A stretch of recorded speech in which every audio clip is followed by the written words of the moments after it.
Star police station सिंदेवाहीच्या वतीने voice of media संघटनेचे पत्रकार सन्मानित. सिंदेवाही पोलीस स्टेशन येथे आयोजित भव्य रक्तदान शिबिर या उपक्रमात बहुमूल्य योगदान दिल्याबद्दल पोलीस स्टेशन सिंदेवाहीच्या वतीने व्हॉइस ऑफ मीडिया तालुका सिंदेवाहीच्या सर्व प्रतिनिधीचा विशेष गौरव करून शील्ड व सन्मानचिन्ह देऊन सन्मान प्रदान करण्यात आले. ब्रह्मपुरीचे पोलीस उपविभागीय अधिकारी दिनकर ठोसरे यांच्या हस्ते सन्मानित करण्यात आले. या प्रसंगी सिंदेवाहीचे ठाणेदार तुषार चव्हाण उपस्थित होते.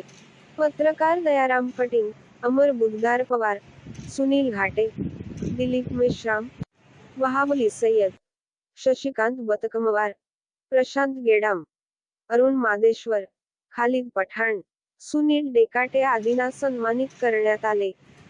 जनता की आवाज न्यूज साठी चंद्रपूर जिल्हा प्रतिनिधी वहाबली सय्यद यांची रिपोर्ट मिळाले.